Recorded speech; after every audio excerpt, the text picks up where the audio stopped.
পুলিশে 6 লাখ হলো গোটা এলাকা। কড়া নিরাপত্তায় মোড়া রয়েছিল এলাকা, কারণ বছর শেষ হওয়ার একদিন আগে সন্দেশখালী পৌঁছন মুখ্যমন্ত্রী মমতা বন্দ্যোপাধ্যায়। সন্দেশখালীতে প্রশাসনিক সভা এবং পরিষেবা প্রদান অনুষ্ঠানে যান মুখ্যমন্ত্রী মমতা বন্দ্যোপাধ্যায়। সভার শুরুতেই তিনি মা বোনদের উদ্দেশ্যে বার্তা দেন রাজ্যের প্রশাসনিক প্রধান। আমি প্রথমেই সন্দেশখালীর মা ভাই বোনেদের সকলকে আমার অন্তরের শ্রদ্ধার্ঘ প্রণাম, সালাম, জয় জোহর এবং ছাত্রছাত্রী বন্ধুদের আমার কন্যাশ্রী, ঐক্যশ্রী, মেধাশ্রী, যজ্ঞশ্রী, শিক্ষাশ্রী সকলের জন্য সবুজ সাথী থেকে শুরু করে বিভিন্ন ছাত্রছাত্রী বন্ধুদের সকলকে আমার অনেক অনেক শুভনন্দন। গত বৃহস্পতিবার নবান্নের সাংবাদিক বৈঠক থেকে মুখ্যমন্ত্রী নিজেই বলেন, অনেকেই তাকে প্রশ্ন করেছিলেন সন্দেশখালী গেলেন না। তিনি তখনই বলেছিলেন সময় হলে জানানো হবে। সেই দিনই নবান্ন থেকে সেই সফর সূচি জানিয়ে দিয়েছিলেন মুখ্যমন্ত্রী। কনভেনশনের আগে আমাকে অনেকে জিজ্ঞেস করেছিল যে আপনি সন্দেশখালী গেলেন না, বলেছিলাম আমি যাব, পরে যাব। সুতরাং সেই জন্যই আগামী 30 তারিখ বেলা 1টায় আমার অফিসিয়াল প্রোগ্রাম সন্দেশখালীতে থাকবে। সরকারি পরিষেবা প্রদানের অনুষ্ঠানে যোগ দিতেই মূলত সন্দেশখালী যান মুখ্যমন্ত্রী মমতা বন্দ্যোপাধ্যায়। মঞ্চ থেকে রাজ্য সরকারের একাধিক প্রকল্পের সুবিধা দ্বীপভূমির বাসিন্দাদের হাতে তুলে দেন তিনি। তার মধ্যে আছে সবুজ সাথীর সাইকেল, বাংলার আবাস যোজনার ঘর তৈরির চেক, মৎস্যজীবীদের নৌকো, স্থানীয় বেকারদের ই-রিকশা তৈরি ইত্যাদি। 123 কোটি টাকা খরচ করে 66টি প্রকল্পের উদ্বোধন হয়। বেশ কয়েকটি প্রকল্পের শিলান্যাসও করেন মুখ্যমন্ত্রী। এই সভার শুরুতেই তিনি মা বোনেদের উদ্দেশ্যে বার্তা দেন, বলেন, অন্তর থেকে সকলকে প্রণাম জানাই। আমি প্রথমেই সন্দেশখালীর মা ভাই বোনেদের সকলকে আমার অন্তরের শ্রদ্ধার্ঘ প্রণাম, সালাম, জয় জোহর এবং ছাত্রছাত্রী বন্ধুদের আমার কন্যাশ্রী, ঐক্যশ্রী, মেধাশ্রী, যজ্ঞশ্রী, শিক্ষাশ্রী সকলের জন্য সবুজ সাথী থেকে শুরু করে বিভিন্ন ছাত্রছাত্রী বন্ধুদের সকলকে আমার অনেক অনেক শুভনন্দন। অনেক মা বোনেরা এসছেন অনেক দূর প্রান্তর থেকে, নদী বিস্তৃত এলাকা, অনেক দূর দূর থেকে অনেক কষ্ট করে তারা এসছেন। আমি আপনাদের সকলের পাগুলোকে প্রণাম জানাই। আপনারা মাটিতে হেঁটে হেঁটে এই মাটিকে সমৃদ্ধ করেছেন। সন্দেশখালীর মা বোনেরা আপনারা জেনে রাখুন, সব মা বোনেরাই আমাদের গর্ব। চলতি বছরের 5ই জানুয়ারি থেকে খবরের শিরোনামে উঠে আসে সন্দেশখালী। উত্তর 24 পরগনার বসিরহাটের মহকুমার ছোট্ট এই গ্রাম হঠাৎ আলোচনার কেন্দ্রবিন্দু হয়ে ওঠে। রেশন দুর্নীতি মামলার তদন্তে গত 5ই জানুয়ারি তৃণমূল নেতা শেখ শাহজাহানকে গ্রেফতার করতে গিয়ে উন্মত্ত জনতার হাতে প্রহৃত হয়েছিলেন ইডির আধিকারিকেরা।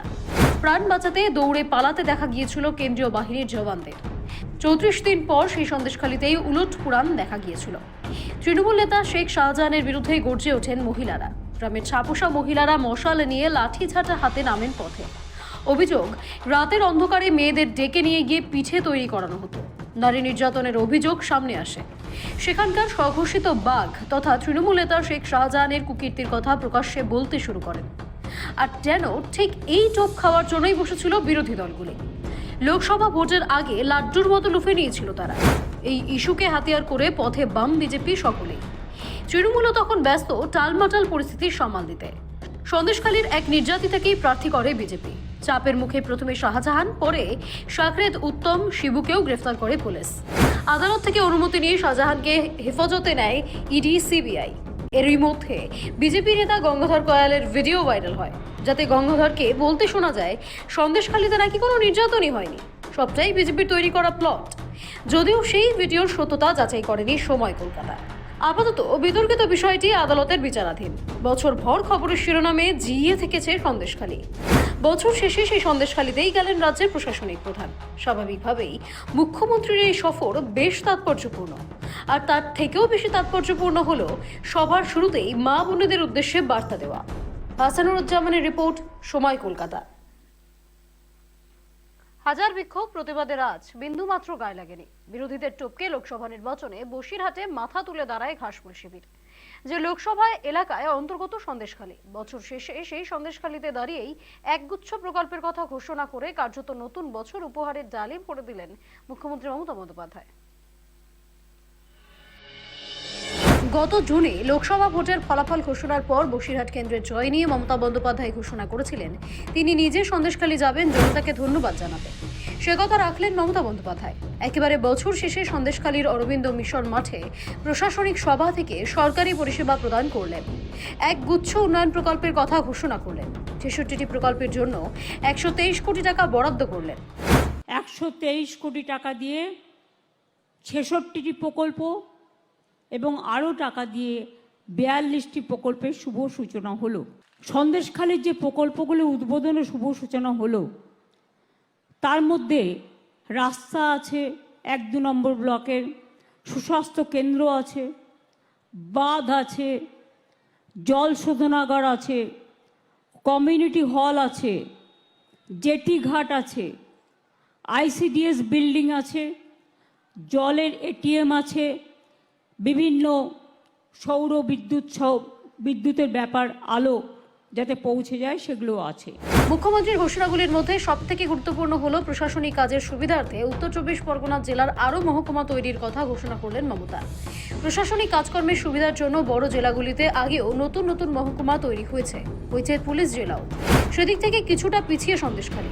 সরকারি কাজকর্মের জন্য কম বেশি ঘণ্টাখানেকের দূরত্ব অতিক্রম করতে হয় বাসিন্দাদের। যদিও সন্দেশখালীতে ব্লক অফিস আছে, নিকটবর্তী মহকুমা বসিরহাট যা বেশ খানিকটা দূরে। এসবের কথা মাথায় রেখেই উত্তর ২৪ পরগনার জেলার আরও একটি মহকুমা তৈরির কথা ঘোষণা করলেন মুখ্যমন্ত্রী। এবং আপনাদের জেলাতেও নতুন জেলা হবে আগামী দিন, নতুন সাব ডিভিশন হবে। সেগুলো যখন হবে, কারণ আপনাদের অনেক দূর থেকে যেতে হয়, তাই কাছাকাছি পরিষেবা দেওয়ার জন্য এগুলোর ব্যবস্থা করা হচ্ছে। মুখ্যমন্ত্রী বললেন দ্বীপাঞ্চল সন্দেশখালীতে ফেরিঘাট, লঞ্চ, সেতুর উন্নয়নের কথা। বোঝালেন উন্নয়নের স্রোতে স্রেফ ভেসে যায় যে কোনো রাজনৈতিক চাল। আমি বসিরহাট সাব ডিভিশন নিয়ে এখানে বলবো না, অনেক কাজ হয়েছে। এবং আপনাদের জেলাতেও নতুন জেলা হবে আগামী দিন, নতুন সাব ডিভিশন হবে। সেগুলো যখন হবে, কারণ আপনাদের অনেক দূরান্ত থেকে আপনাদের দীর্ঘদিনের দাবি মেনে নিয়ে সন্দেশখালী ২ নম্বর ব্লকের অন্তর্গত ঝুপখালিতে বারমাজুর ১ নম্বর এবং ২ নম্বর গ্রাম পঞ্চায়েতের মধ্যে ধুলিয়া খালের ওপর ধুলিয়া ঝুপখালিতে নতুন সংযোগকারী সেতু তৈরি হবে। পানীয় জল, শিক্ষা, স্বাস্থ্য বিভিন্ন ব্যাপারে আমরা যেদিন থেকে ক্ষমতায় এসেছি প্রায় ২৩,০০০ কোটি টাকা এই উত্তর ২৪ পরগনা জেলাকে দেয়া হয়েছে। রেস্টুরেন্টে খেতে গেলেও জিএসটি ট্যাক্স নেয়, সেই ট্যাক্সগুলো নিয়ে চলে যায়। সেই টাকার থেকে আমরা যে টাকা পাই, এছাড়াও এই জেলায় আমরা ৪,৫০০ কোটি টাকা খরচ করে নানান বড় পানীয় জল প্রকল্প করছি। আমরা অনেক রাস্তা করেছি। এখানে মুড়িঘাটা ব্রিজ হয়েছে, আপনারা জানেন, ইছামতি নদীর ওপর। হাসনাবাদে কাটাখালীতে বনবিবির সেতু হয়েছে। আমি নিজে হিঙ্গলগঞ্জ গিয়েছিলাম পরিদর্শন করতে, বনবিবির মন্দিরও তৈরি করেছিলাম। সন্দেশখালী গ্রামীণ হাসপাতালের শয্যা সংখ্যা ৩০ থেকে বাড়িয়ে ৬০ করার ঘোষণা করেন মুখ্যমন্ত্রী। আমি জানি সন্দেশখালীতে একটা রুরাল হসপিটাল আছে ৩০ বেডের, তাই তো? বেডের একটা রুরাল হসপিটাল আছে, কিন্তু এরা অনেক দূরে থাকে। আমি ওটাকে ৬০ বেডের করে দিতে বলছি। যারা গর্ভবতী মা তাদের চিকিৎসার জন্য ওখানে সিজারিয়ানের ব্যবস্থা থাকবে, অপারেশন থিয়েটার সহ সব কিছুর ব্যবস্থা থাকবে। সোমবার সন্দেশখালী থেকে মুখ্যমন্ত্রী আরও ঘোষণা করেন নতুন বছরে রাজ্যের দুর্গম এলাকায় দুয়ারে সরকার হবে। ২৬শে জানুয়ারির পর থেকে ফেব্রুয়ারির প্রথম সপ্তাহ পর্যন্ত চলবে এই প্রকল্প, যার মাধ্যমে জনগণ নিজেদের জরুরি কাজ করে নিতে পারবেন। সেই অর্থে সন্দেশখালীর মতো দ্বীপ ঘেরা অঞ্চল দুর্গম এলাকার বাসিন্দারাও দুয়ারে সরকারের মাধ্যমে পরিষেবা পাবেন।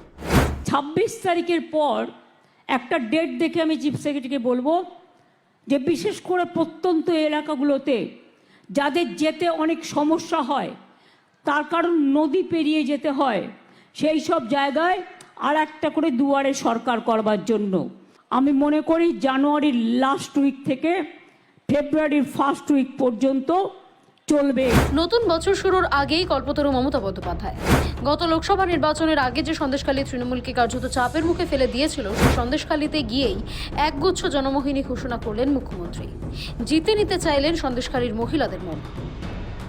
হাসানুজ্জামানের রিপোর্ট, সময়, কলকাতা।